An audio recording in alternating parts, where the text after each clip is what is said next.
Finally आ चुकी है हमारी नई एनसीईआरटी भैया। हम बड़े खुश हो गए, फाइनली सीबीएसई वालों ने बता तो दिया। देखो 10th की एनसीईआरटी, एनसीईआरटी के तुम पोर्टल पे जाओगे, वहां पर सिलेक्ट कर लो अपना सब्जेक्ट टाइटल, कोई सी भी बुक चाहिए तुम्हें मिल जाएगी। अब देखो ये 2026-27 की है, बट आज की वीडियो ये बताने के लिए नहीं है। मैंने सिलेबस तो अपनी एक पहले ही वीडियो में बता दिया था, आज से 10 दिन पहले, और वही सिलेबस है। बट आज की वीडियो है ये बताने के लिए कि जो नई एनसीईआरटी है इसमें ऑफ कोर्स पेज नंबर्स दिए होते हैं। पेज नंबर कौन कौन से डिलीटेड हैं, कुछ कुछ पेज नंबर इस साल डिलीटेड है जो तुम्हें नहीं पढ़ना है। साइंस में भी, सोशल में भी, मैथ्स में भी, तीनों सब्जेक्ट देखेंगे इसी एक वीडियो में। तो बस इस वीडियो को लाइक कर दो, पेज नंबर ढूंढने में मेहनत लगी है यार। और पता है, मेहनत सिर्फ यहाँ नहीं करी है, मेहनत तुम्हारे लिए दिल से रात कर रहा होता हूँ, रात भर जाग करके तुम्हारे लिए कई मटेरियल्स तैयार कर रहा हूँ एज पर लेटेस्ट सिलेबस। और तुम्हारे लिए ऑलरेडी फ्री बैच भी है। अरे यार पढ़लक्ष्य.com पर जाओ सिंपली, उसके बाद जब स्क्रॉल करोगे वेबसाइट पे हमारे नीचे देखोगे तो तुम्हें देखने मिल जाएगा यहाँ पर क्लास 9th है, नीचे मिलेगा क्लास 10। क्लास 10th में ही शुरू में तुम्हें मिल जाएगा शून्य, यानी ये एक फ्री बैच है जिसके अंदर सब है। लेक्चर्स भी आएंगे यूट्यूब पे, इसके अंदर डीपीपी मटेरियल, नोट्स, वर्कशीट और सब कुछ है, यहाँ तक कि क्विज भी है। इस पे बाय नाउ क्लिक करोगे, फ्री में तुम्हारी एंट्री हो जाएगी। और फ्री में ऐसा कुछ खुलेगा, व्यू कंटेंट पे क्लिक करना और फटाफट से एंट्री ले लेना हमारी शून्य बैच में, जिसमें देखो काफी सारे मटेरियल, नोट सब कुछ डल चुके हैं हर एक सब्जेक्ट के। तो यार ये एनरोल कर लो, क्योंकि लिमिटेड सीट्स है, फ्री सबके लिए बट लिमिटेड सीट्स है, क्योंकि उतनी बड़ी बैंडविड्थ होती नहीं है। जाकर के इसको वेबसाइट पे या ऐप पे एनरोल जरूर कर लेना। आओ चलो देखते हैं कि एक्चुअल में क्या क्या पेज नंबर्स हैं हमारे नए सिलेबस के हिसाब से। ये मैंने यहाँ पर ले लिया है। और देखो अभी हम सबसे पहले देखते हैं साइंस, फिर दोनों और भी सब्जेक्ट देखेंगे, सोशल और मैथ्स को। साइंस में देखो ये क्या होता है भैया, ये होता है वेटेज। ये क्या होता है, ये होता है वेटेज। 10th क्लास में कई लोग आके तुम्हें बोलेंगे ब्लूप्रिंट ब्लूप्रिंट, यही ब्लूप्रिंट है मेरे भाई, और कुछ नहीं। मतलब बता देते हैं यूनिट, जैसे केमिस्ट्री का यूनिट है तो केमिस्ट्री के 25 मार्क्स, फिर बायो का ये है इसके भी 25 मार्क्स, फिर उसके बाद एक, दो, ये दोनों मिलाकर के 25 मार्क्स किसके हैं, फिजिक्स के। और बायो में ये नेचुरल रिसोर्सेस यानी आवर एनवायरनमेंट वाला चैप्टर था 5 नंबर का, यानी बायोलॉजी हो जाती है 30 मार्क्स की, 25-25 फिजिक्स केमिस्ट्री, 30 मार्क्स की बायोलॉजी, 80 मार्क्स का तुम्हारा पेपर होता है। तो देखो यहाँ पर इंपॉर्टेंट पॉइंट क्या है, ध्यान से समझना, ध्यान से समझना। और अपनी एनसीईआरटी में अगर नहीं खरीदी है तो वही डाउनलोड कर लो और मार्क करते जाओ, एक रफ पेज पे लिख लो। चैप्टर 1 में पेज नंबर 8 और 9 नहीं पढ़ना है। क्यों? क्योंकि भैया चैप्टर 1 में पेज नंबर 8-9 पे दिया हुआ है रेनसिडिटी एंड कोरोजन, जो कि चैप्टर 1 में नहीं आने वाला है। अच्छा सिलेबस में एक चीज लिखी है, तुम थोड़ा ध्यान से देखोगे तो मालूम पड़ेगा कि कुछ कुछ टॉपिक्स के नाम इन्होंने लिख दिए हैं और बोला है कि ये टॉपिक्स एग्जाम में नहीं आएंगे, जैसे पीरियोडिक क्लासिफिकेशन ऑफ एलिमेंट्स। ये तुम्हें एनसीईआरटी में भी नहीं दिखेगा, हो सकता है मतलब तुम एक्स्ट्रा पढ़ सकते हो उसको, पीरियोडिक वगैरह में पूछ सकते हैं, बट बोर्ड एग्जाम में ये नहीं मिलेगा। बोर्ड एग्जाम में ये जो नीचे बॉक्स में लिखा है ये टॉपिक्स नहीं मिलेंगे। एसिड बेस एंड सॉल्ट पूरा पढ़ना है, मेटल नॉर्मल पूरा पढ़ना है। उसके बाद कार्बन कंपाउंड में कई लोग कंफ्यूज होते हैं, क्योंकि यहां पर देखो लिखा होता है कि हेलोजेंस, यानी वही क्लोरीन ब्रोमीन वो सब, एल्कोहल कीटोन एल्डेहाइड, और यहां पर ना फंक्शनल ग्रुप में कार्बोक्सिलिक एसिड का नाम नहीं है, तो लोग सोचते वो नहीं आएगा, बट एग्जाम में आता है। लास्ट ईयर भी ये वाली बेवकूफी हुई थी, तो बिल्कुल भी मत ये गलती करना। हर एक रिएक्शन, हर एक फंक्शनल ग्रुप सब आने वाला है, हर एक चीज आने वाली है। और जैसे लिखा है ethanol and ethanoic acid, only properties and uses, भैया इसका क्या मतलब है? ओनली प्रॉपर्टीज एंड यूजेस का मतलब केमिकल प्रॉपर्टी, फिजिकल प्रॉपर्टी दोनों, यानी रिएक्शंस आएंगी। यहां पर मतलब बस इतना सा है कि भाई इसके स्ट्रक्चर स्ट्रक्चर नहीं आने वाले, कि कौन सी कार्बोक्सिलिक चेन है, कौन सी चेन है, वो सब नहीं आने वाला। बस तुम्हें इतना रखना है कि जो किताब में दिया है पूरा हमें पढ़ना है। चैप्टर 1 में बस, चैप्टर 1 में पेज नंबर 8 और 9 छोड़ देना है, 2, 3, 4 में पूरा पढ़ना है। फिर लाइफ प्रोसेस, मेरा फेवरेट सेक्शन, बायोलॉजी पूरा पढ़ना है, पेट्रोल कोऑर्डिनेशन पूरा पढ़ना है, रिप्रोडक्शन पूरा पढ़ना है, हेरिडिटी भी पूरा पढ़ना है जितना तुम्हारे एनसीईआरटी में दिया है। ये नीचे देखो इवोल्यूशन लिखा है ना, ये भी तुम्हारे एनसीईआरटी में है ही नहीं है, वैसे तुम इग्नोर करो, ना एग्जाम में आएगा ना तुम्हारे एनसीईआरटी में है। फिर उसके बाद आगे बढ़ोगे तो तुम्हें मिल जाएगा अपना फिजिक्स का पोर्शन, और फिजिक्स में भी सब कुछ पढ़ना है जितना जितना चीजें दिया हुआ है। अब जैसे मान लो यहाँ ब्रैकेट में भैया लिखा हुआ है, देखो ध्यान से पढ़ो, lens formula derivation not required. मेरे भाई डेरिवेशन एनसीईआरटी में है भी नहीं, तो जो एनसीईआरटी में है वो पूरा पढ़ो, जो नहीं पढ़ना है पेज नंबर बता दूंगा। क्यों परेशान है, क्यों परेशान है? मेहनत करिए ना रात भर तुम्हारे लिए बैठ के। सब्सक्राइब कर लो चैनल, आगे इसी चैनल पर फ्री में वन शॉट्स मिलेंगे, फ्री में मटेरियल्स मिलेंगे, फ्री में ऑल इंडिया टेस्ट होगा, क्विज होगा, बहुत सारी चीजें होने वाली है धमाकेदार तरीके से। जो लास्ट ईयर के स्टूडेंट्स उनसे पूछना भी एक बारी कि भैया के साथ मजा आता है कि नहीं पढ़ने में।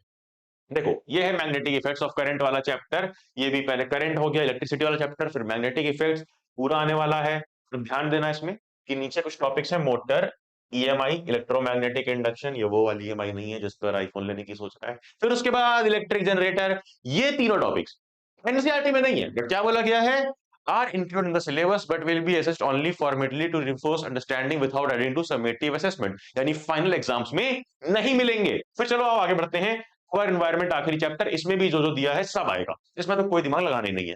फिर उसके बाद साइंस की कहानी होती है खत्म, और ये रहा साइंस का एग्जाम का पैटर्न कि किस किस लेवल के क्वेश्चंस कॉम्पिटेंसी वाले आने वाले हैं इस साल। आओ इसके बाद आगे बढ़ते हैं और समझते हैं हम लोग कोर्स स्ट्रक्चर मैथ्स का। तो मैथ्स में भी देखो number system 6 number, algebra 20 number.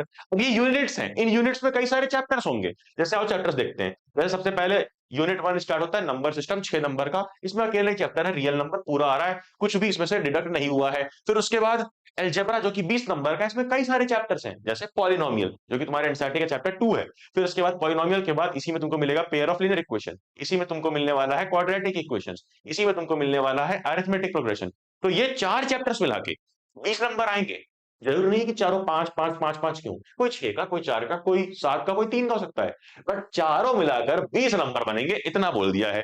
फिर आता है कोऑर्डिनेट ज्योमेट्री, इसमें भी सब कुछ आने वाला है, कुछ भी यहाँ पर डिडक्शन नहीं हुआ है तो तुम्हें पूरा पढ़ना है। मैथ में तो कुछ खास डिडक्शन है नहीं, जो भी एनसीईआरटी में सब पढ़ना है। बस एनसीईआरटी में ध्यान देना कि कहीं कहीं पे स्टार बना होगा और लिखा होगा कि एग्जाम में नहीं आना है ना, नॉट रिलेटेड टू एग्जाम, तो वो वाले क्वेश्चन तुम्हें नहीं लगानी है, वो वाले एक्सरसाइज तुम्हें नहीं लगानी है, क्योंकि वो बोर्ड एग्जाम्स में नहीं आएंगे। आओ चलो आगे बढ़ते हैं यार। इसके बाद पूरा जो भी सिलेबस है सब पढ़ना है। सर्कल है, introduction to trigonometry, trigonometric identity, height and distance, जिसको कई लोग अपनी सम एप्लीकेशंस ऑफ ट्रिग्नोमेट्री बोलते हैं, पूरा पूरा चैप्टर पढ़ना है। एरिया टू सर्कल, फिर उसके बाद surface area volume, statistics and आखिरी प्रोबेबिलिटी।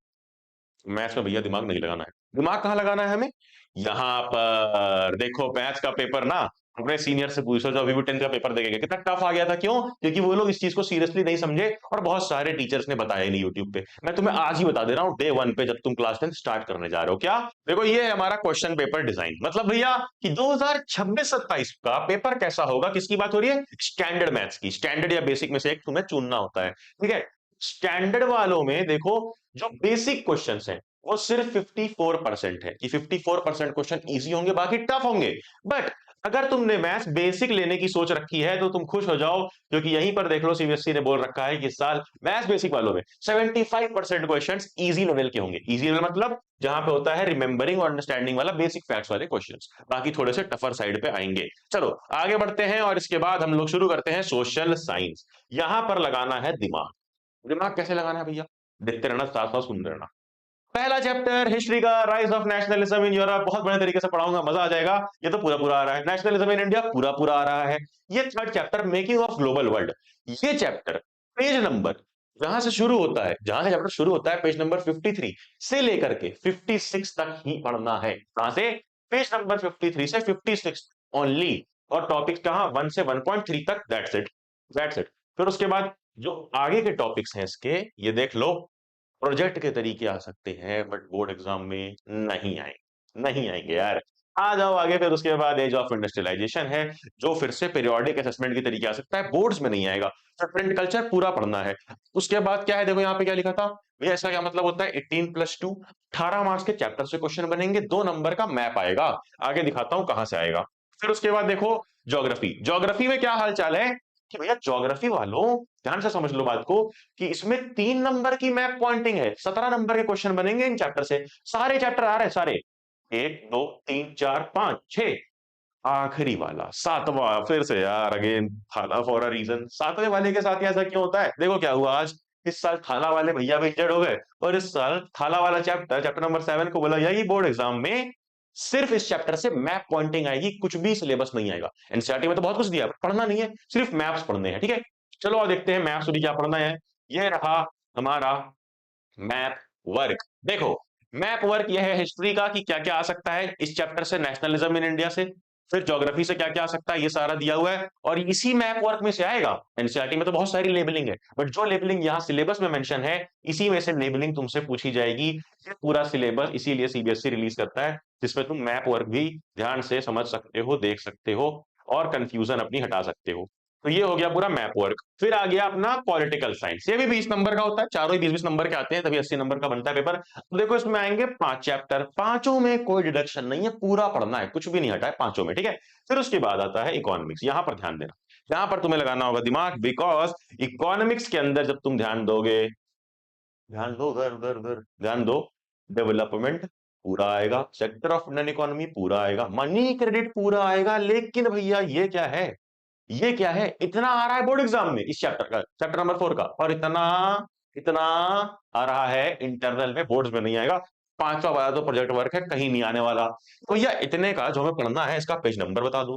इसका पेज नंबर है 61 से 64। तो अब सारे पेज नंबर बता दिए, साइंस के, मैथ्स के, सोशल साइंस के। अब देख लो पेपर डिजाइन, तो पेपर डिजाइन इस तरीके का रहेगा। यहां पर देखो, इस साल का पेपर डिजाइन ऐसा दिखने वाला है कि 25% मतलब कि 20 नंबर का हिस्ट्री, 20 नंबर का पॉल साइंस, 20 नंबर का ज्योग्राफी, 20 नंबर का इकोनॉमिक्स। अब टाइपोलॉजी ऑफ क्वेश्चन भी दिखा देता हूं, जो तुम्हें कोई नहीं दिखाने वाला, जो ध्यान से देखो किस किस टाइप के क्वेश्चन आएंगे। यानी एमसीक्यू कितने, लॉन्ग आंसर, मतलब लॉन्ग आंसर कौन से, 2 नंबर वाले जिसको वेरी शॉर्ट बोलते हैं, 3 नंबर वाले को शॉर्ट और 5 नंबर वाले को लॉन्ग बोलते हैं। इतने इतने नंबर का रहेगा, और 12 मार्क्स का केस स्टडी, यानी 3 क्वेश्चन रहेंगे 4-4 नंबर वाले केस स्टडी क्वेश्चन, ठीक है। अब इसके बाद मैप पॉइंटिंग भी रहेगी 5 नंबर की। अब ये देखो कॉम्पिटेंसी लेवल यहां पर दिख रहा है, रिमेंबरिंग अंडरस्टैंडिंग, यानी सिंपल क्वेश्चन रहेंगे 24 मार्क्स के, उससे थोड़े से टफ 11 मार्क्स के, और दिमाग लगाने वाले क्वेश्चन इस साल थोड़े अच्छे खासे रहेंगे 40 नंबर के। देन 5 नंबर मैप, और हो गया हमारा पूरा complete idea of the paper की पेपर कैसा आने वाला है, कैसा आने वाला है। हूं ना, हूं ना, मैं सब बता दूंगा, परेशान मत हो, हंसी मजाक से पढ़ेंगे, नोटिफिकेशन दबा दो, कुछ भी मिस ना हो। इस चैनल पर सब आने वाला है। एंड देन जाना, जा शून्य बैच में एनरोल कर ले और पढ़ ले।